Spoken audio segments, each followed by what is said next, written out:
Just a short while ago, the Burris RT6 second focal plane 1:6 lpvo was an excellent choice among lower-priced lpvos. They can still be found for around $300 and sometimes on sale with Burris' own Pepper mount, which I'm not the biggest fan of, but if you need a mount for a cheap price, it's not terrible. Pew pew, pew pew. However, this thing, when I first reviewed it, was going up against much softer competition, namely in the Gen 1 StrikeEagles, for example. Nowadays, Pew pew pew. things have changed. The lower budget market for most scopes, but more specifically the LPVOs, has become exceedingly more competitive. With offerings from companies like SIG with the Tango MSR, with Vortex with the Gen 2 StrikeEagles, even with the new Venom, even though Pew. I have not gotten one of those in for review. I'm pretty sure it's going to be at least as good as the Gen 2 StrikeEagles, which are a step in the right direction. Pew. But the biggest competition for this sub $400 price point is going to be the Primary Arms SLX Nova. For the sometimes mid 200s that you can find those for, Pew pew pew. they really are hard to beat. So what we're going to find out in this video is if the Burris RT6 is still a viable option for that $300 price point. Pew pew. Pew pew.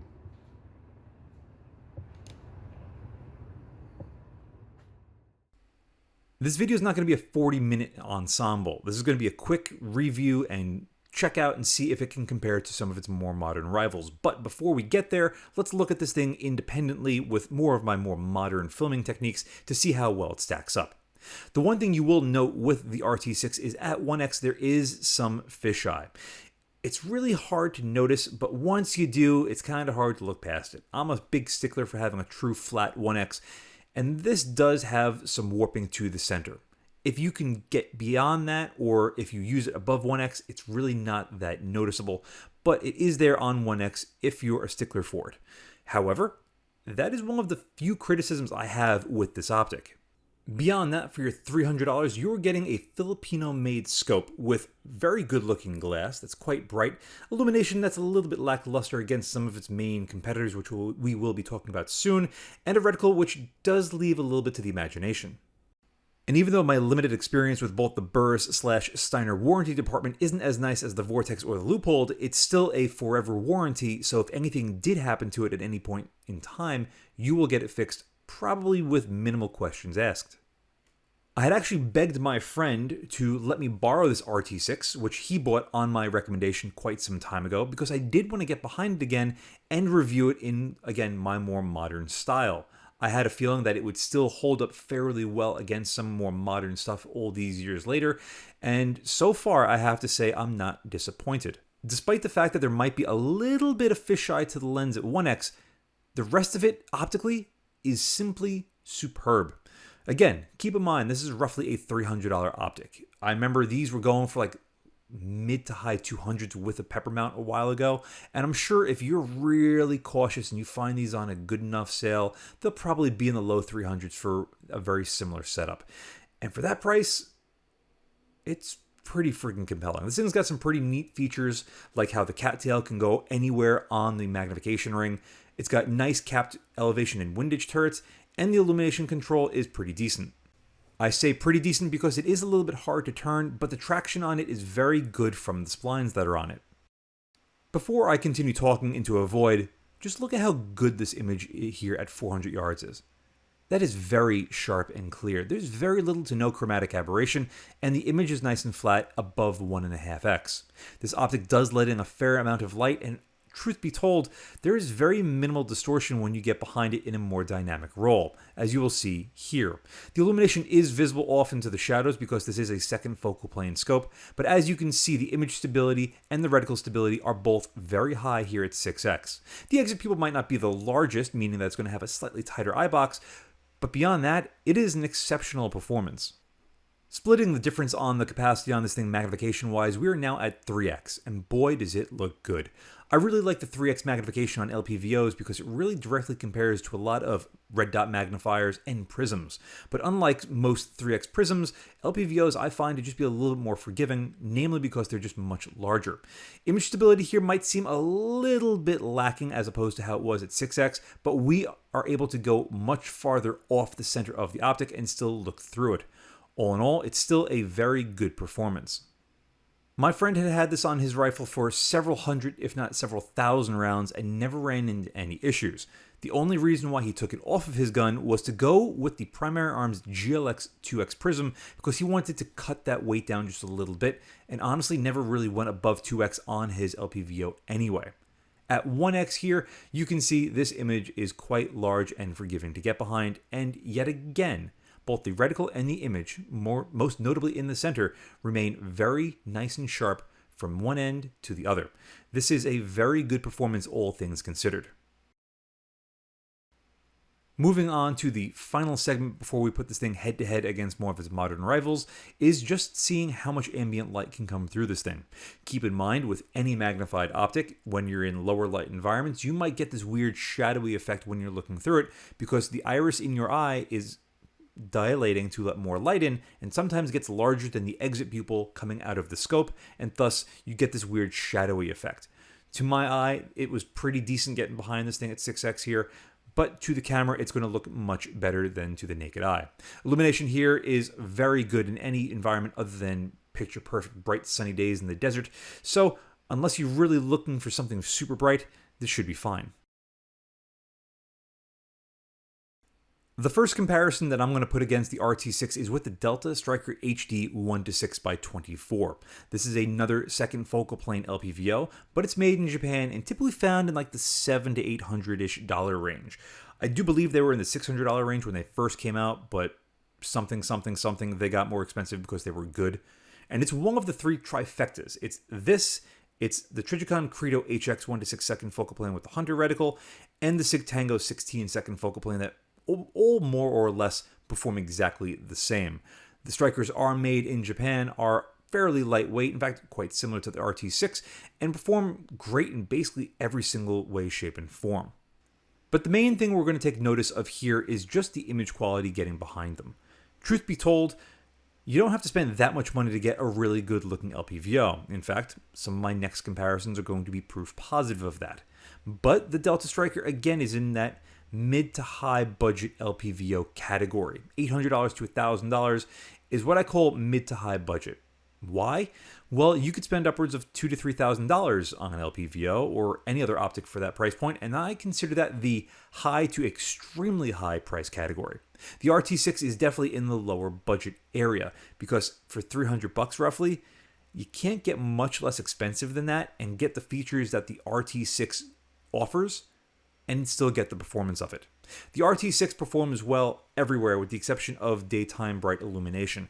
It's just a little bit off the mark, and when compared against the Delta Stryker HD, for example here, it really is a little bit lackluster. The only real criticism I said earlier was the slight fisheye at 1x, but I did touch on the reticle. The reticle is usable. The CQB reticle in the center does have that nice donut, which does help draw your eye to the middle, but the illumination is just not enough to really draw my eye more to the center like a red dot, like what you could do with the Delta Stryker, for example, but more or less the lack of posts, such as what the Delta has at 3, 6, 9, and 12 o'clock, really are what I feel is missing with the RT6 and with a lot of other magnified optics for that matter. For whatever reason, manufacturers just don't want to put simple posts on their reticles, and I really do think that they're doing more of a disservice to the scope itself than they are to benefit it. Nevertheless, the RT6 performs quite well optically, and I would put it fairly comparable against the Delta Stryker HD, which is pretty damn high praise. Next up is the Vortex StrikeEagle Gen 2 1:6x24. Why the 1:6 as opposed to 1:8? I think a 1:8 in second focal plane just doesn't make as much sense as a 1:6.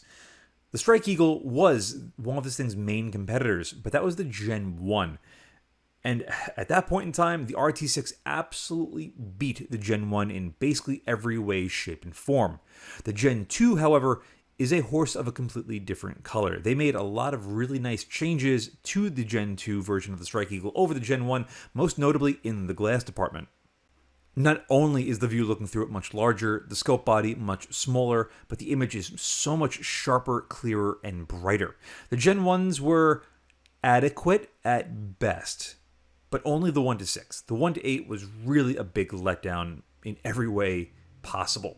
But for whatever reason, those two scopes are perhaps my most viewed videos on my entire channel.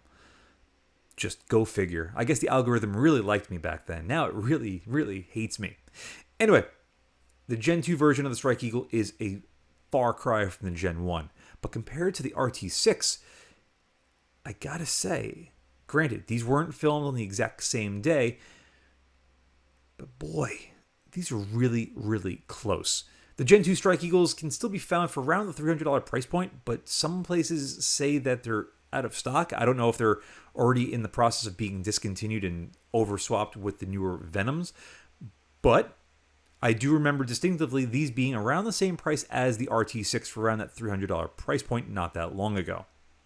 A couple things to keep in mind is the StrikeEagles are made in China, whereas the RT6 is made in the Philippines, like I mentioned earlier. For many of you, that will sway you one way versus the other. Reticle options, I gotta give it to the StrikeEagle. I love the posts at 3, 6, and 9. Those very fine points really do help draw your eye right to the center, but don't take up so much of your view looking through it and downrange to have it block any possible targets or anything around your targets. I think it's a wonderful balance of just usability, speed, and just capacity overall. You also have that nice little drop in the middle. I never really had a problem with it using the drops out at distance, but again, I'm limited to roughly 300 yards, so it's not like I could take this thing out to extended long ranges, or at least I couldn't take it out to extended long ranges at the time. But between these two, it's tough. I prefer the RT6 being made in the Philippines. I prefer Vortex's warranty. I prefer the reticle of the Vortex. But in my heart of hearts, oh man, that's actually really tough.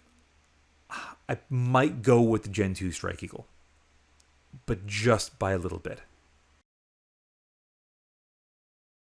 Next up is going to be the one that you're all waiting for, the Primary Arms SLX Nova. When this thing first came on the scene several months ago, a year ago, something like that, not that long ago, all things considered, this thing made waves. The Nova is far and away an incredible optic. So incredible, in fact, it was almost my scope of the year. But that went to the Athlon Helios BTR Gen 2 2-12 because that is the culmination of everything that I've ever wanted to see in a 2-12. But I'm getting ahead of myself. The Nova is exceptional in every way, shape, and form except for one. It's off-center image stability.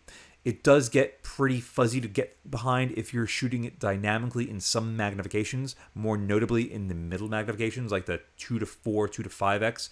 It really does get a little bit odd. Again, maybe that was just the one that I had. I could be wrong. Maybe yours, you won't have that issue, or maybe you just won't notice it to your eye. But to me, in my testing, it was very clear and apparent. And for me, it was something that I had a really hard time getting around. But you might not have that issue. If you do not like it, could you get past it? Could you train around it? You could. But for me, it did disrupt the overall experience by a good bit. However, that is the only negative with the Nova. It's a big one, but it's the only negative. The reticle is fantastic. The image in a static roll at any magnification is incredible. The illumination is incredible. I already mentioned the reticle, but I'm going to mention it again because the Nova reticle as a whole is just splendid. The controls, fit, and finish on the Nova are a budget version of the PLX-C, which for many of you that haven't felt the PLX-C before is extremely high praise. The turrets, the illumination dial, and the magnification ring are all wonderful. Could there be improvements made to them? Maybe if the scope was made in the Philippines and it corrected that image stability and it cost $600, maybe. And then at that point, it would absolutely be worth its price point. No questions asked. But how does the RT6 stack up against it? Well, quite well. But you can clearly see a big difference in the view looking through both of these scopes. The Nova is substantially larger. And as far as overall raw sharpness and clarity to the image, it's almost a draw. I do vividly remember the RT6 performing extremely well, but in my retesting of it, it really did remind me just how good it is. Better than I actually had remembered. Regardless to that though, I would still take the Nova. They are wonderful optics and can readily be found under $300, especially on sale, or if you're a first responder, LEO, or military. Either which way, the RT6 still performs exceptionally well against it. My last comparison is also going to be made during my final thoughts section. The Vortex Viper PST Gen 2 is another Filipino-made LPVO in the 1 to 6 category. And for the $500-ish price point that you could still readily find these things for, is the LPVO to get. Despite the fact that it's like 4 ounces heavier than the RT6, it is exceptional. It is everything that the Nova is trying to be, but a little bit more. I do, however, prefer the reticle and the illumination on the Nova, and some of the controls on the Nova might be a little bit better, but the PST, despite its age and its weight and its girth, is exceptional, and something that if you are in the market for a second focal plane 1 to 6 LPVO, sub $600, $600, if I can get the words out of my mouth, it'd be even better. It's something that you have to consider, regardless of the weight and size. However, if you are on a tighter budget, is it worth nearly twice the price of the Burris? Well, that is a question only you can answer. For me, myself personally, I do think it is. But for you, you might not think so. Is the RT6 still comparable against more of its modern rivals? I really do think it is. It does have some very minor shortcomings. The 1X isn't as flat as any other scope that we looked at here today, and the reticle is quite lacking.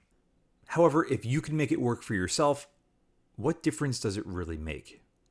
So yes, I do believe the RT6 is still a viable option and still stands tallly and proudly against more modern stuff.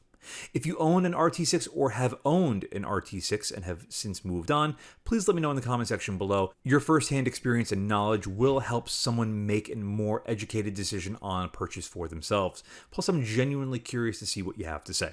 So, drop a comment, leave a like, and as always, thank you so very much for staying tuned. As always, I'll see you again next time. And a huge thank you to my Patreon providers and my Subscribe subscribers. Without you, this truly wouldn't be possible. If you'd like to support my channel but don't want to join either of those, I completely understand. But you can still help by using my affiliate links in the description below, and or like, share, and subscribe as always. Again, thank you very much.